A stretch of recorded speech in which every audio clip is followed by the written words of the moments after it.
Olá, meu povo! Sejam bem-vindos e bem-vindas a mais um episódio do iPod, o videocast da SMAP. Hoje a gente volta a conversar sobre violência doméstica, mas sobre um outro viés. Vamos entender a relevância dos grupos reflexivos para homens apenados por violência doméstica contra a mulher. Então, eu quero dar as boas-vindas aos convidados e convidada de hoje. Começando por ela, coordenadora da Mulher do Tribunal de Justiça de Pernambuco, desembargadora Deise Andrade. Muito obrigada, desembargadora Deise, por ter vindo até aqui.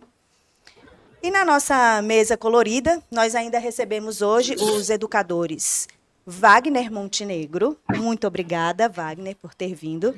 E também o antropólogo Cirlei Vieira. Sejam todos muito bem-vindos à nossa mesa colorida do iPod.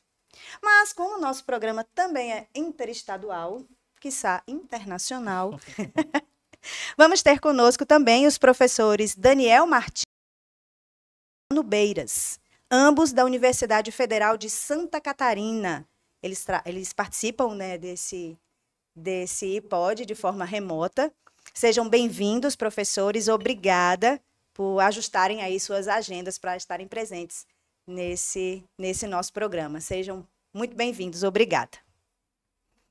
Em dezembro de 2021, aconteceu a 6ª reunião do Observatório dos Direitos Humanos do Poder Judiciário. Nessa ocasião, foi apresentado um estudo desenvolvido por 4 professores do Departamento de Psicologia e Programa de Pós-Graduação em Psicologia da Universidade Federal de Santa Catarina. Ele foi desenvolvido em parceria com o Colégio de Coordenadores Estaduais da Mulher em Situação de Violência Doméstica e Familiar do Poder Judiciário, COSEVID, não é isso? E o Tribunal de Justiça de Santa Catarina. Mas antes da gente falar especificamente sobre o estudo, eu gostaria de convidar vocês a acompanharem uma matéria que, coincidentemente, foi feita por mim 5 anos atrás, sobre um projeto chamado Transformando Nós. Ele é desenvolvido na Vara de Violência Doméstica e Familiar de Igaraçu. Para quem não é de Recife, um município que fica a cerca de 30 quilômetros da capital. Acompanhe com a gente.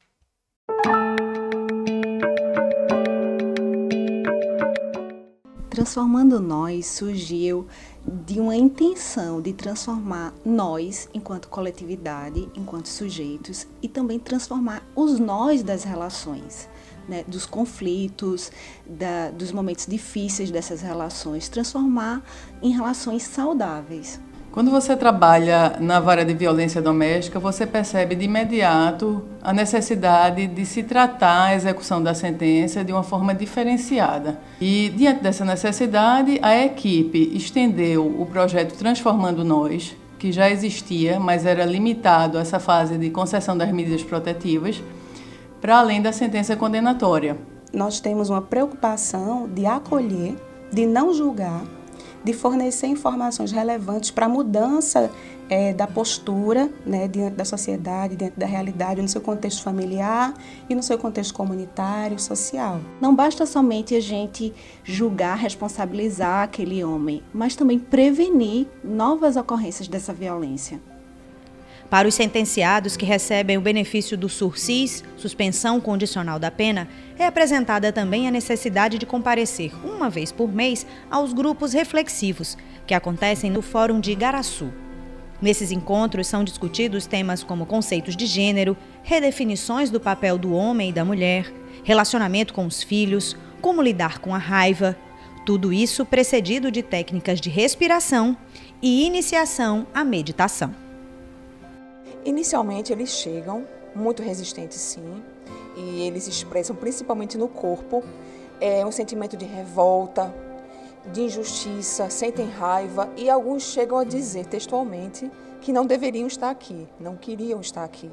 À medida que a gente vai trabalhando os temas com eles e a gente vai tratando ao mesmo tempo, cada um como ser humano, como pessoas merecedoras de respeito, de dignidade, a gente percebe que esse sentimento de revolta inicial, de raiva e de injustiça se transforma para um agradecimento, para um reconhecimento do trabalho e uma gratidão por tudo que aprendeu aqui. Tudo a gente tem que saber primeiro A gente não tem que estudar com o professor para poder saber. Então, ela fica no lugar de um professor, essa doutora, ensinando a gente lidar melhor com as pessoas, no dia a dia. Quando terminam os grupos e conseguem verbalizar de que se sentem mais calmos, mais tranquilos, que conseguem conduzir a relação de uma maneira mais saudável, mais empática, mais respeitosa, tanto se continuarem num relacionamento com aquela mulher, quanto se forem partir para outros relacionamentos. E também de se perceberem mais focados, que aprenderam um pouco mais sobre os seus próprios direitos, que sabem quem acionar quando tiverem necessidade. Então, realmente é um trabalho diferenciado e que faz com que a gente se sinta extremamente gratificada quando vê esses resultados. Cada vez que eu saio daqui, eu aprendi a lidar mais com o ser humano. O ser humano ele é difícil, nós, seres humanos, somos difíceis. Então, cada vez eu aprendi mais alguma coisa, que posso levar coisas melhores para a minha vida e para a vida de todos que convivem ao meu lado. Não é só de uma esposa, para uma filha, para a família, para os amigos, é para qualquer pessoa.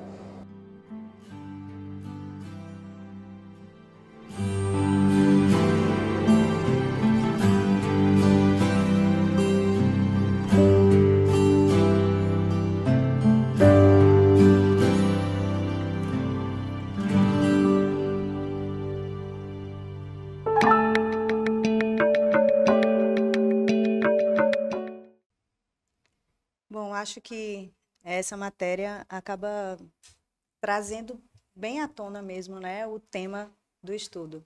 Desembargadora Deise. Pois é, bom dia, né? Na verdade, essa temática, como você bem colocou no início, ela tem uma certa resistência. Hoje eu acredito que não mais. Mas desde quando se começou a falar sobre essa temática, a gente sempre percebeu a dificuldade das pessoas compreenderem o que a gente estava querendo com isso, né? Porque, na verdade, há uma tendência a se interpretar, se eu vou começar a trabalhar agora com os homens, então eu vou esquecer as mulheres, que elas efetivamente são as vítimas, são elas que estão naquela situação de vulnerabilidade, naquela situação de relacionamento abusivo. E não é exatamente isso. Eu sempre costumo rebater essa indagação com o seguinte: para o Poder Judiciário, enquanto sistema de justiça, ele precisa trabalhar nessa perspectiva também. Não só porque a própria Lei Maria da Penha aponta nessa direção, mas porque atualmente a legislação já diz que todos os estados precisam ter grupos reflexivos para tratar o homem. E a gente sabe que o que é que acontece na prática, e aí eu gosto de citar esse exemplo do ponto de vista jurídico, que é esse o meu olhar, é esse o meu local de fala nesse momento, é que ele termina sendo um reprodutor dessa violência. Eu costumo exemplificar, eu, por exemplo, sou desembargadora numa câmara criminal, e é muito comum eu receber algum habeas corpus de um determinado agressor, querendo tirar uma medida protetiva, querendo revogar uma prisão que foi decretada, querendo revogar uma monitoração eletrônica, enfim, seja lá qual for o pedido voltado para a medida protetiva. E aí a gente se depara com a situação de que ele, às vezes, já tem 3 ou 4 medidas protetivas aplicadas contra ele. Só que o segundo momento nos causa mais surpresa ainda, é que são mulheres diferentes. Então, isso para mim, desde quando eu comecei a olhar, eu comecei a perceber que cuidar e ter um olhar voltado para os homens, eu também estou trabalhando na proteção dessa mulher, porque eu estou evitando que esse homem seja um reprodutor dessa violência, que ele já vem, que já traz essa violência de alguma história da sua vida, que eu quero crer que com maior propriedade os meus amigos que estão aqui nessa mesa vão falar, verticalizando isso que eu coloquei agora, mas eu sempre percebi isso, que de fato ele está reproduzindo essa violência, e se eu cuido dele, eu evito que ele cometa essa violência, né? E apenas para fechar esse momento, esse tempo aqui, eu certa vez participei de um evento no CNJ, junto na época a ministra Carmen Lúcia, que era a presidente, e ela fez um evento que ela convidou, além do sistema de justiça, outros saberes, como a psicologia, como a psiquiatria, como a medicina, como a pedagogia, convidou pessoas dessas áreas, e eu fiquei muito impressionada com um dado que uma psiquiatra trouxe, dizendo que dos homens agressores de mulheres, 75% são recuperáveis. Eu achei esse percentual extremamente alto para a gente perder essa oportunidade, enquanto Poder Judiciário, de ter esse olhar voltado para cuidar desses homens, sem eximi-los da responsabilidade penal que eles estão respondendo com a medida protetiva ou com a ação penal. É nesse olhar, assim, para introduzir o meu sentimento e, com isso, apimentar, né, a conversa e a colocação do professor Adriano, do professor Daniel, dos colegas que estão aqui conosco também presencialmente. Como o professor Daniel e o professor Adriano participaram efetivamente do estudo, né, eu gostaria de, nesse momento, pedir licença a vocês que estão aqui presentes e ouvi-los com relação a esse posicionamento, né, que a doutora Deise acaba de colocar aqui para a gente, porque a gente também percebe, mesmo no trato diário, né, quando a gente fala sobre grupos reflexivos para homens agressores, é instintiva essa sensação de que, assim, mas quem está sofrendo não são eles, são elas.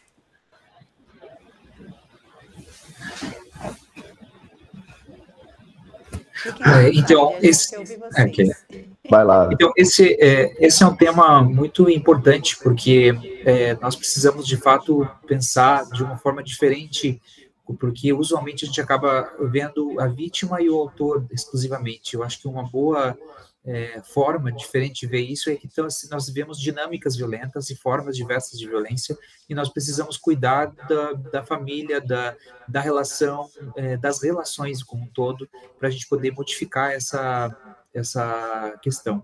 Então, isso faz com que a gente possa olhar esse ser que está cometendo, escolhendo exercer violência, o seu homem, também como uma pessoa que precisa de cuidado, mas não cuidado como vítima ou de passar pano, como a gente fala, um termo muito comum no âmbito feminista, mas no sentido de trazer reflexões, responsabilizações e evitar que ele faça isso de novo e que a gente, de alguma maneira, possa estancar o mal pela raiz ou do início, né, do problema. Então, isso, acho que esse é o nosso desafio de a gente pensar. Eu acho que cada vez mais, porque a gente tem percebido nos nossos estudos, tem havido uma maior aceitabilidade de entender que quando nós estamos trabalhando com autor de violência, nós estamos trabalhando para as mulheres, nós estamos trabalhando com as mulheres, nós estamos trabalhando em pró a redução da violência contra a mulher.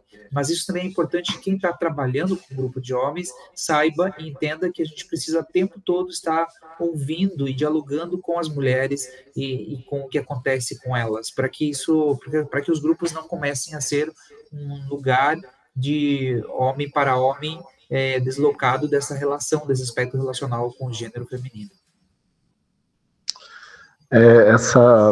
Esse dito assim, né, poxa, mas aí você vai trabalhar com um homem ou com a mulher, né, quando a gente está falando de um fenômeno social, porque o interessante é que, assim, não são sujeitos disfuncionais, né, no sentido de que eles foram muito bem socializados, não tem que se falar nem em ressocialização, porque a socialização média, ela é patriarcal. Se a gente pegar os comportamentos que estão descritos na Lei Maria da Penha e fizer, por exemplo, como faz, eu acho que a metodologia da pesquisa visível e invisível, né, de chegar para uma pessoa e falar, olha, você já foi violento com uma parceira, perguntar para um homem, você já foi violento com uma parceira?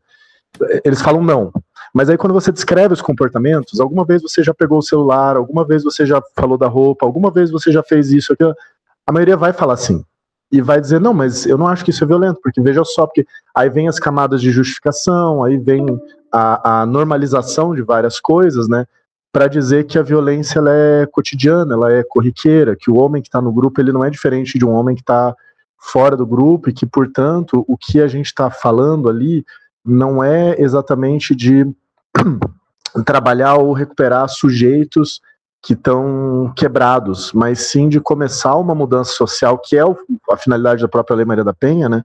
Não é só punição, é prevenção e erradicação, mas começar por aqueles sujeitos que despontam como sintoma, né? Aquele sujeito que é captado por um sistema que, como a Lei Maria da Penha traz essa revolução paradigmática, né? Como fala a professora Carmen Heim, de dizer assim, olha, talvez a gente precise de mecanismos específicos para se trabalhar com a violência contra a mulher, e um desses trabalhos é diretamente com os homens.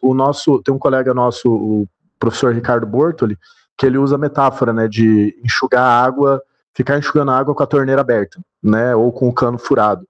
Então, trabalhar com os homens é proteger as mulheres, é sempre essa a finalidade. Não são grupos de bem-estar, aliás, existe um mal-estar bem grande nos grupos, quando de fato a reflexão começa, né? Então, eu diria assim, talvez a gente sair da lógica penal de que o sujeito está lá para ser punido, e se ele não for punido, a justiça não acontece, e entrar numa perspectiva de política pública, na qual a finalidade é a transformação de uma emergência social, o endereçamento de um fenômeno social, ajude a gente também a fazer essa curva de compreensão de que o que importa é o fim da violência. O que importa é que esse sujeito não volte a cometer essas violências. E para isso é preciso um trabalho de reestruturação subjetiva, de mudar aquilo que tá aqui, que está aí, que está em todo lugar, que é essa amarração masculinidade-violência, esse lugar do homem no lugar de controle e autocontrole, e que é algo que se pode trabalhar com calma nos grupos e que é algo que não se faz na base da ameaça e da punição, porque fazer as coisas na base da ameaça, não tem nada mais masculino e mais viril do que tentar fazer as coisas na base da ameaça e da punição, né? Então não dá para virilmente desconstruir esse tipo de amarração entre violência e masculinidades. Eu começaria por aí, se eu tivesse que explicar para alguém, assim, por que não é fazer carinho, né, nos homens, fazer os grupos, né? Por que é necessário a política séria. Daniel, embora seja importante também reafirmar a diferença entre grupos reflexivos para homens autores de violência e grupos de masculinidades ou de revisão de masculinidade, que existem vários hoje, atualmente, né, no Brasil como um todo, porque aí tem uma diferença que às vezes as pessoas confundem. Uma coisa é você estar num grupo revisando masculinidades e pensando suas emoções, como você construiu. Outra coisa é você participar de grupos reflexivos para homens autores de violência, em que a gente tem e precisa, a gente tem que trazer aspectos de teoria feminista, de gênero, de empatia com as mulheres, e com esse foco que a gente está colocando, que o Daniel colocou agora, que tem a ver com esse aspecto de responsabilização, de reflexão e mudança subjetiva, e que está bastante relacionada a repensar essas questões, essas ações que envolvem violência e a conexão entre masculinidade e violência, que a gente fala muito no nosso livro, que o Daniel também é organizador, junto comigo e mais outras duas colegas do Tribunal de Justiça de Santa Catarina, que a gente coloca justamente isso, esse ponto de desamarração entre masculinidade e violência. Esse é o nosso trabalho com o grupo. Então, é importante a gente entender melhor o que é um grupo reflexivo para a gente não se confundir e acabar trazendo, às vezes, alguns entendimentos equivocados. Inclusive no nosso personagem lá, né, da matéria, você vê claramente que aquela não é uma situação confortável, né? Ele não escolheria estar ali, né, para aquelas ações, para aquele tipo de provocação, inclusive, né? Então é muito interessante deixar clara essa diferença, né, do que não é confortável para os homens participar de um grupo reflexivo. Eu acho que não é confortável e não deve ser confortável, né? A gente teve uma experiência nos 2 últimos anos de participar, de facilitar 2 grupos, né? Um em 2021 e outro em 2022, né?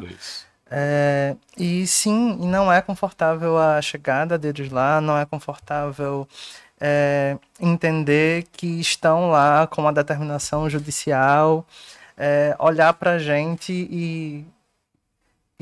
e achar que a gente é a pena deles. Então é um trabalho, inclusive nosso, de rever as nossas metodologias o tempo inteiro, porque se a gente propõe essa revisão dos modelos de masculinidades, essa desassociação entre masculinidade e violência, revisar esses estereótipos de gênero e propor também essa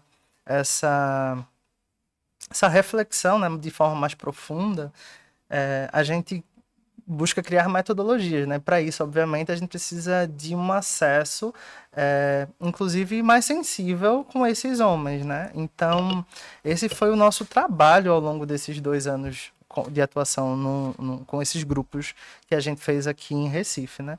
Esses grupos, obviamente, fazem parte, né, o que a gente trabalhou, de uma pesquisa.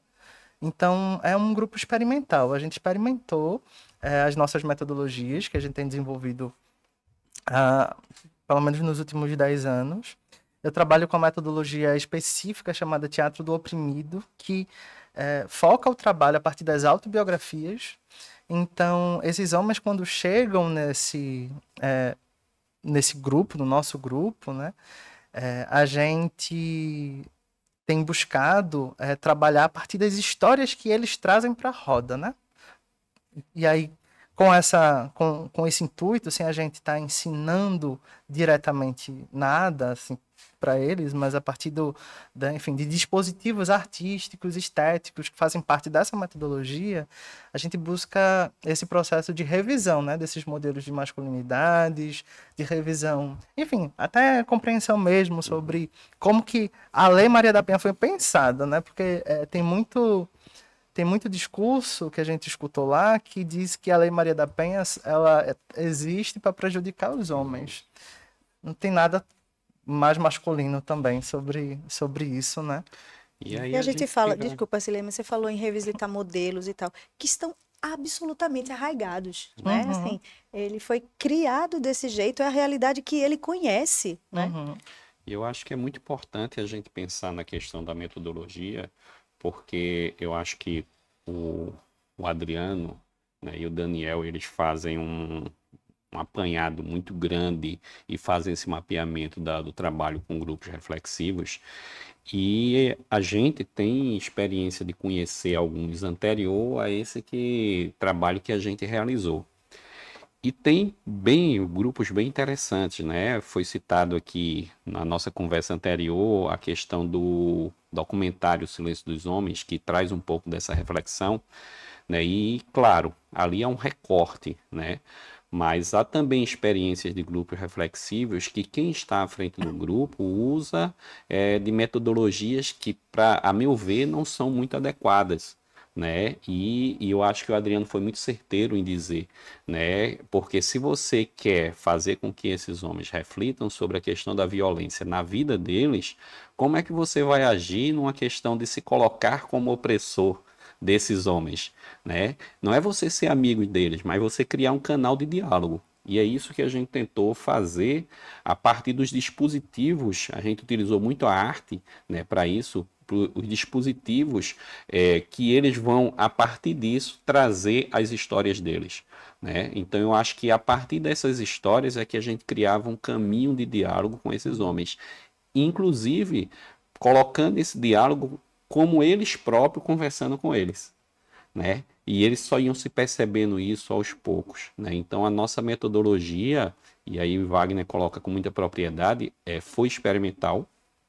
Nós não sabemos como é que vai refletir isso daqui a uns 5, 6 anos mais adiante. Mas a gente acredita que é uma forma de você criar, né, esse diálogo com esses grupos que participaram dessa experiência, para que eles possam refletir como a violência está na vida deles e como isso, de alguma forma, prejudica a eles próprios, né? Prejudica principalmente as mulheres, mas também traz muito prejuízo a eles, né? Então, o nosso caminho foi muito esse, de fazer essa reflexão, né, a partir da gente também, né? A gente também se colocava nisso, não se colocava, né, como, eu estou aqui para ensinar, nós estamos aqui para promover esse diálogo, e é isso que a gente fez. Eu vi que o estudo mapeou 312, né, grupos reflexivos, se eu não estou enganada, professores. E a gente falou aqui sobre múltiplas formas, né, múltiplas metodologias. Nesse estudo que vocês fizeram, vocês conseguiram identificar metodologias distintas que de alguma maneira chamaram a atenção de vocês e que vocês colocariam aqui, por exemplo, como destaque?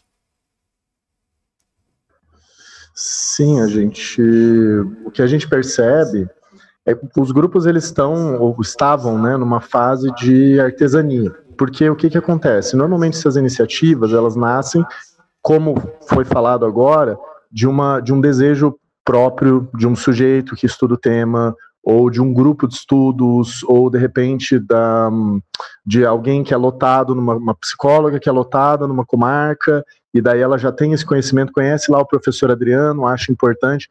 É diferente de uma política pública de Estado que deve ser implementada em todos os locais, né? Claro, vai ser implementada da forma possível em cada local, mas que já está colocada. A Lei Maria da Penha, ela indica, direciona que deve existir os grupos, mas o que a gente observou no Brasil é que isso dependia muito de um desejo próprio. Era mais forte e mais presente quando esse desejo vinha de um membro, né? Então, o membro que eu digo assim, né? Promotora, promotor, juíza, né? Por ter mais solidez, mais firmeza, né? Se a juíza da comarca ali, ou da vara decide que vai ter o grupo, vai ter o grupo, as portas se abrem com mais facilidade, né, por conta do trânsito institucional. Mas, de qualquer forma, existe essa artesania, e isso se reflete também nas metodologias utilizadas. Uma das referências é a metodologia de grupos reflexivos de gênero do Instituto Nous, né, da qual o Adriano, inclusive, fez parte da elaboração, que é algo bem de base, assim, no Brasil, desses estudos, né, e desses trabalhos, mas existem outras também que beiram uma metodologia ou só um método, um passo a passo. O Manual de Gestão de Alternativas Penais, por exemplo, o DEPEN, ele traz uma possibilidade ali de metodologia, mas ele não traz tanto um ancoramento epistemológico como o Manual do Instituto Nous, né, baseado em terapias narrativas, né, então assim, e tem outros lugares que vão desenvolvendo isso hibridamente, no sentido de precisamos trabalhar com os homens, vamos trabalhar encontro por encontro, mas não existe declaradamente uma epistemologia, uma teoria de base. O que existe é aquilo que as pessoas trazem à mesa. Então era bastante artesanal.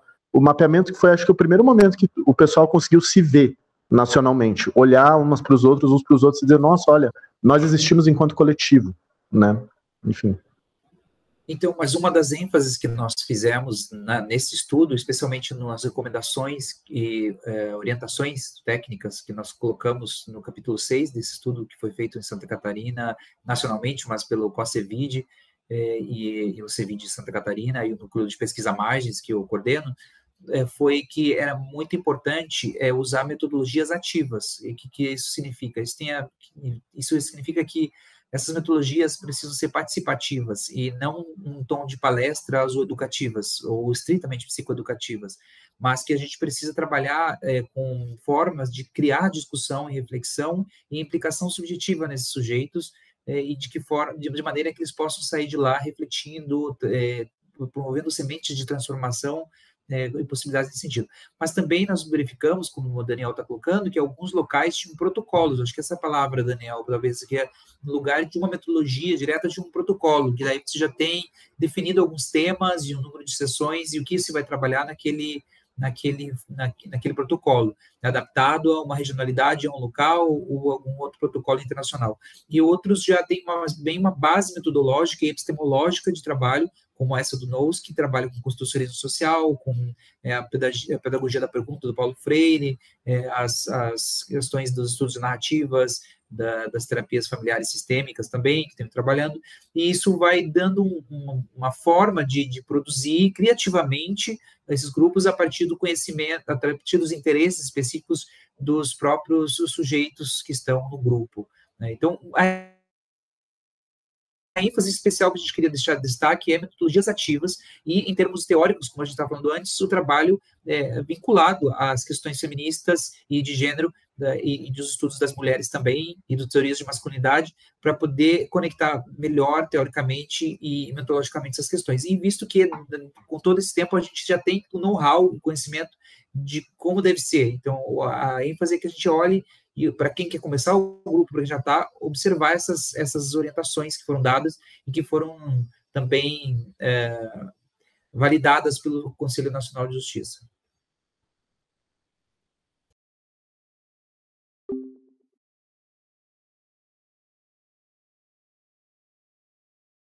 Daniel, e assim, falar que hoje os grupos que existem, até mesmo no âmbito do judiciário, eu vou só dar um toque com relação ao Poder Judiciário de Pernambuco.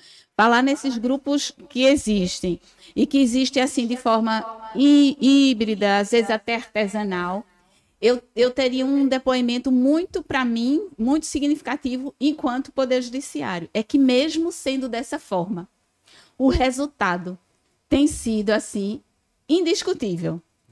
Por que eu estou dizendo isso? Porque a gente já foi acompanhado um grupo de homens numa das comarcas aqui, numa das varas que foi de Jaboatão, acompanhado por uma professora da faculdade, de uma das universidades aqui, a Unicap, salvo engano, foi a Unicap, E ela então acompanhou esses homens que estavam participando dos grupos reflexivos. E a surpresa agradabilíssima para quem é da área da justiça foi a não reincidência.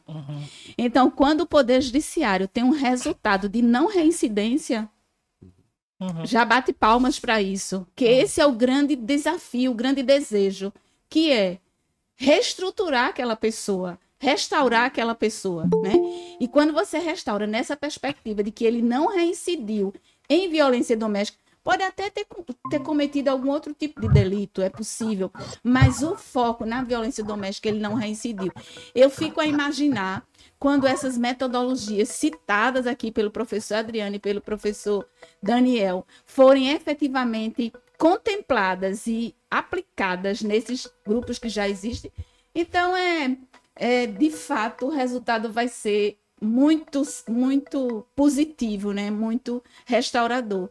Eu acho que é esse o caminho que o Poder Judiciário tem que, né, trilhar, junto com a proteção à vítima, mas também trabalhando nessa perspectiva do homem agressor. E quando o professor Wagner falou que os homens sempre dizem que a Lei Maria da Penha é contra os homens, né? A gente escuta muito isso, mas eu acho que até isso já está sendo desconstruído. Eu costumo rebater, dizendo que ela não é contra os homens, ela é contra os agressores, as pessoas que provocam essa agressão na mulher. E a gente sabe que o gatilho disso não é a droga. A droga pode ser um gatilho, a bebida é um gatilho, as circunstâncias da vida da pessoa pode ser um gatilho, mas a maior causa, de fato, é essa masculinidade trabalhada de forma inadequada, que os homens terminam sendo vítimas de tudo isso, como foi colocado por Mônica aqui no início, que eles são vítimas desse comportamento que eles vão reproduzindo e que viveram, né, nessa situação, e que viveram numa situação de agressão. Viram o pai agredindo, viram o avô agredindo, viram o tio agredindo. A gente não está aqui querendo justificar. Eu sempre gosto, quando falo sobre isso, de fazer esse realce muito severo, que nós não estamos aqui querendo justificar a agressão. Nós apenas estamos querendo explicar uma situação para dar uma resposta enquanto Poder Judiciário, enquanto sociedade, né, comprometido com essa restauração da pessoa. Inclusive uma forma de identificar onde está o problema, né? A gente não soluciona um problema se a gente não consegue saber onde foi que ele nasceu, né? Porque se assim for, a gente vai só, como disse o professor ali, passando pano e organizando, empurrando com a barriga. A solução, de fato, não vem, né? Então, como solucionar um problema se eu não sei de onde é que ele nasce? Jamais chegaríamos nesse 75%, né? Isso. Que a desembargadora Deise citou aqui, de não reincidência, não é verdade? E que a gente chegue, de fato, aos 100%. E que um dia a gente não precise mesmo estar aqui falando em grupos reflexivos, né, que a gente consiga alcançar, né, essa equidade, esse cuidado e essa sociedade mais justa e equilibrada. Gente, o papo é bom e útil, como eu costumo dizer aqui no IPOD. A gente tem muita coisa para debater, muita coisa para conversar. E aí a gente decidiu dessa vez dividir o nosso programa em 2, porque a gente ainda tem muita coisa para conversar por aqui. Então, a gente, nesse momento, vai encerrar o primeiro episódio desse tema, tá? Já queria, desde já, agradecer a todos os presentes, os nossos convidados. Agradecer a você aí, né, que tem nos acompanhado, que tem assistido ou ouvido apenas o IPOD. Então, a vocês, muitíssimo obrigada pela audiência mais uma vez e até a próxima semana. A gente volta. Tchau, tchau.